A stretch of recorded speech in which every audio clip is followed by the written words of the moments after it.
Auditors need to be held accountable. Wrong! Or you're going to jail!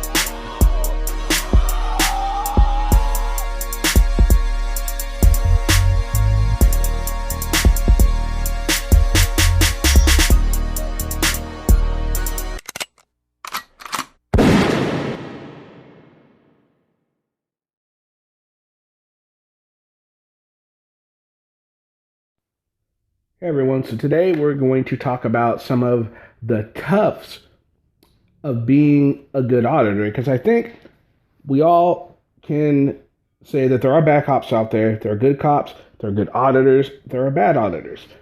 The problem is there are more bad auditors, it seems, than good auditors. There are more good cops than bad cops, but you only see about the bad cops on YouTube, in the news, stuff like that. You don't see a whole lot of instances of cops doing the good things. So I figure that's already covered. And I want to focus on the bad auditors, which I do. But I also want to give them a chance to show them how they can improve by addressing the thing that makes it tough to be a successful auditor. And that's what we're going to get into today. Okay, here we are. The T.U.F.S of being a good auditor. It's an acronym. So the T is for thoughts. The U in T.U.F.S is for urges. You know, the urges that you feel, you know, that aren't always right. The thoughts that are either right or wrong. Your feelings, how your feelings get in the way of becoming a successful auditor. And the sensations of your body that stop people from becoming a successful auditor. We're going to point a few of these examples out, and then I'm going to give a way that I'm going to say give a way that will help maybe improve for people that are new to auditing, or maybe someone who's a novice. People who want to improve can take this, and there are going to be people that take this as an insult, and that's fine. They can. I'm not meaning it as an insult. I genuinely want to help. So that's what I'm going to try and do here. Let's go ahead and get started. We're going to start with Carolina in Fort Worth and the situation she found herself in, where her thoughts weren't exactly what was happening. It's a nice car, huh? Like it? It's nice, huh? Okay, excuse me. I'm leaving now. What do you mean now? No, you're not actually. You're going to be parking tickets for like a fire lane. Oh, okay. Go ahead and give it to me. But I'm not in a fire lane. I'm on the other side of the fire lane. I'll highlight that. I'm just making sure my body cam gets up right there. Well, they got the parking ticket, like you can take pictures too. Harassment. Nice car, huh? Yeah, you guys are good.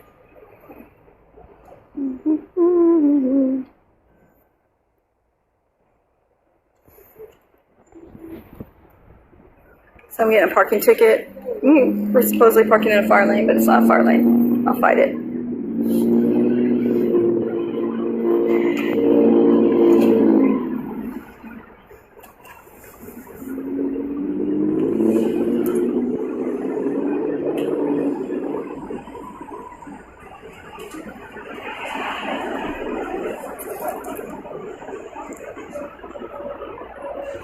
So other than that, I'll show you what they're blocking. So they're giving me a parking ticket for parking in a fire lane.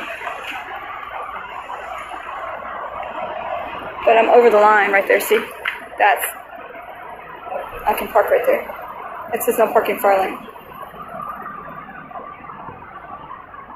But they have parking spots marked.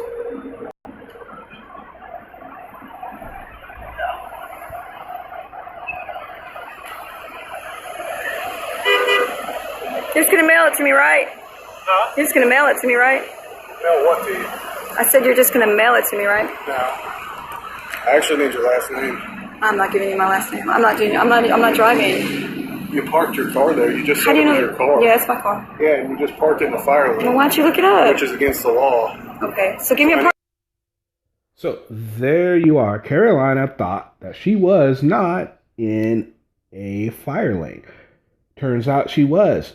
You see how not just our auditors, but anyone's thoughts can prevent them from being a good auditor. As an auditor, you should always ensure that you are doing the right thing when attempting to try and get other people to do the right thing. That's just common sense, you would think, correct? But not all auditors do that. A lot of auditors do insure. You'll see auditors going around insuring, looking at property lines to make sure that they are not breaking the law or anything like that. She didn't. She got a ticket. This is one of her problems as an auditor. And I've seen other videos where her thoughts, again, she thought public relations was open to the public. No, it's really not. I've never seen an instance in there. So that seems to be a tough that prevents her from being a successful auditor a lot.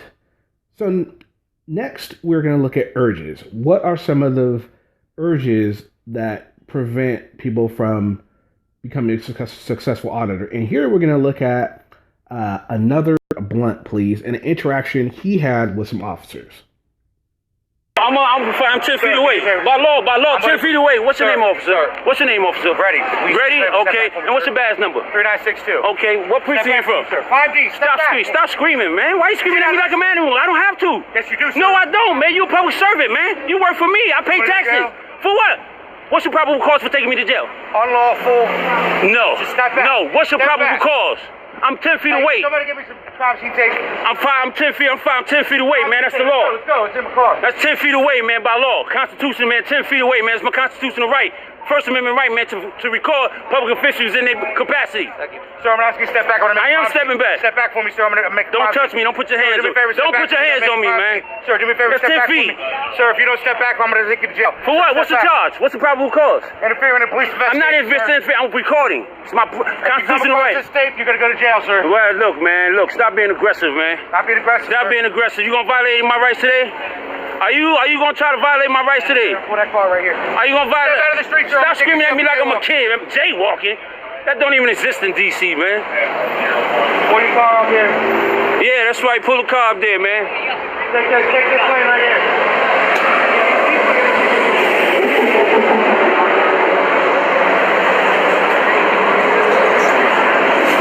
Doing all that screaming at me like I'm a child, man. You're a public servant. You work for me. You're a public servant, man. You work for me. Are you not a public servant? Ready? Officer. Now, with this gentleman, the officer was asking him to step back. He felt, oh, this officer is trying to be mad at me. So a lot of people's urge when someone's being rude to them is to be rude right back. So he followed that.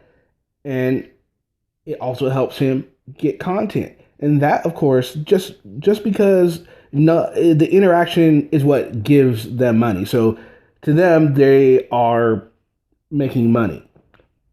But successful auditors don't always, it shouldn't be about the money. It should be about the end result. Did you affect change? Was it a positive change? Is it going to help people in the long run? How is that going to help people in the long run? It's going to make the police more wary of people that are going around shooting camera, that are doing it for the right reasons. There's no reason to get that aggressive as this individual did. He felt the urge to be more aggressive for content, or because he was upset with how the officer was handling the situation.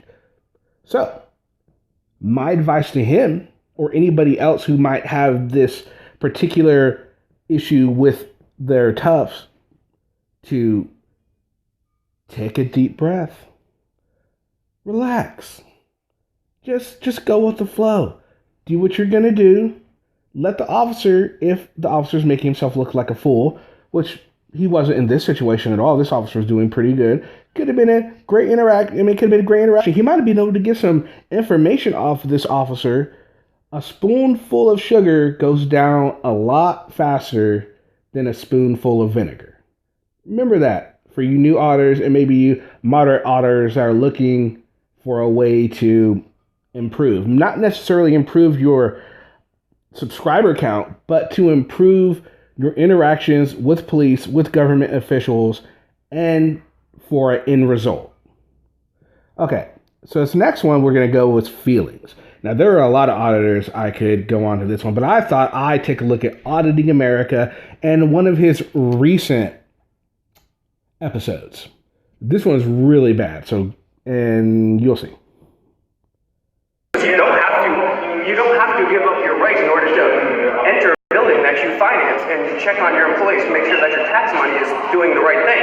So you don't have to subvert your Fourth and First Amendment rights not to film or not to have an illegal search or seizure or to have your public information displayed like this.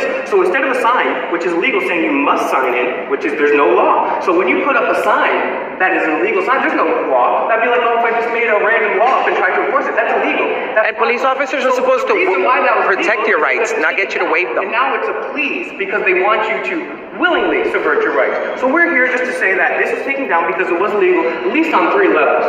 And we just want to make sure that our tax money is hard at work. This gentleman refuses to identify himself, and that's against the policy. Have a great day. This is the reason why we do this. And there's a lot of disrespectful people working in this building. We appreciate you very much for being professional, ma'am. There's a lot of good people. Well, on the past 12 minutes that I've been here, multiple employees from that office, which I'm going to find out who they are, and then I'm going to post all their information on the internet because they think it's a joke. It might be, they might win right now by locking the door on me.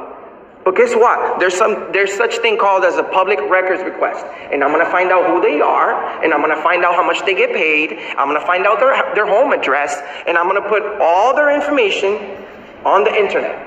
And that's a promise. So if you know anybody that works on that corner office right there, tell them they are going to be on the internet in the #1 YouTube channel in Rhode Island.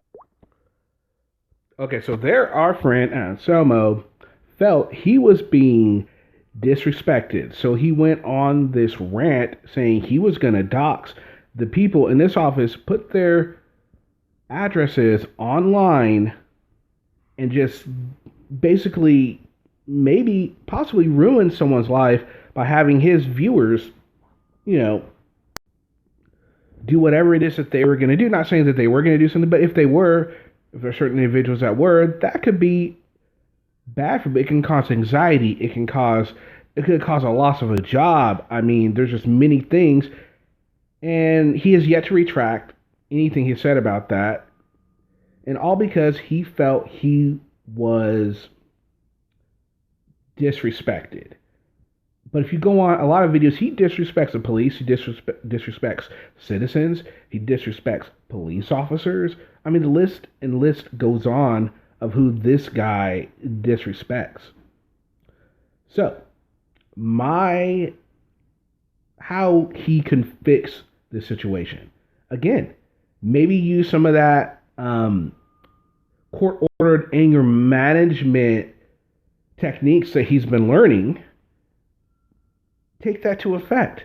Maybe not let certain situations bother you so much. Like, don't let Bristol and Turtle Boy Sports get to you so much. Well, obviously they are when you're going around just already in a bad mood.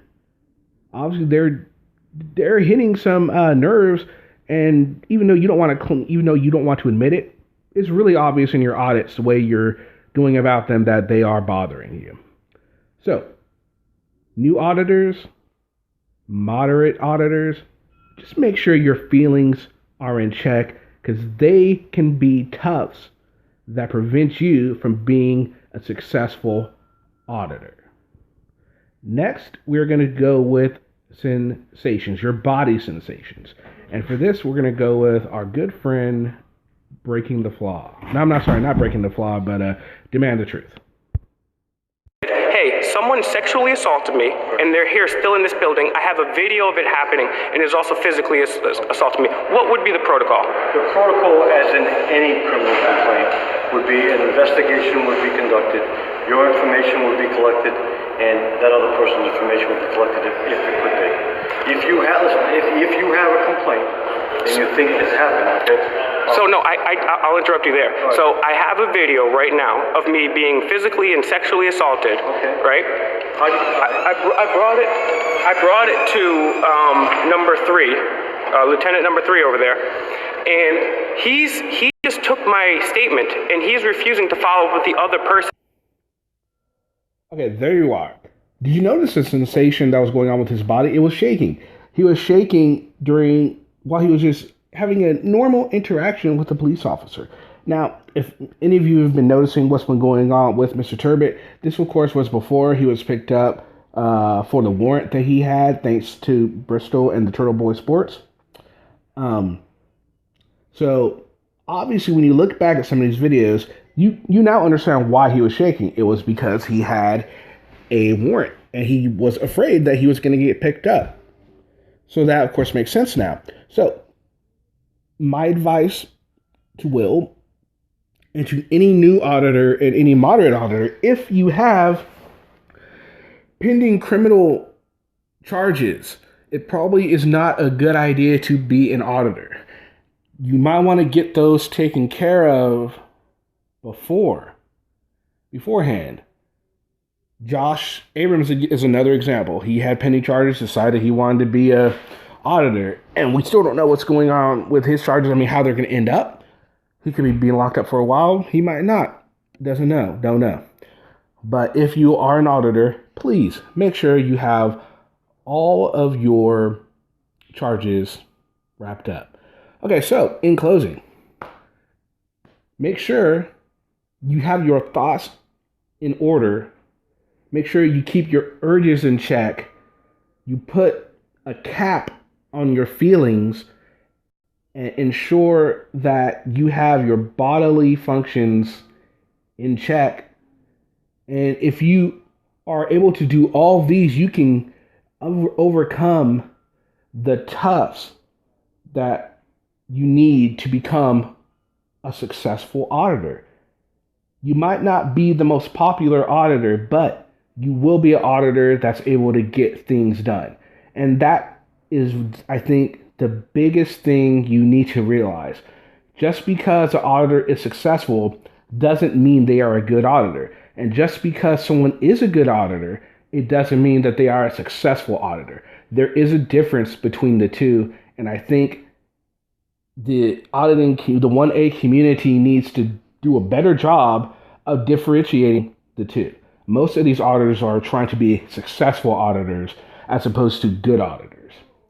Anyway, that's what I feel about it. Maybe you feel differently. Maybe you agree. Let me know in the comment section. And I hope you enjoyed the video. And if you would like some more videos, kind of like in the same vein, let me know. I'll do more. And see you guys in the comment section. Peace.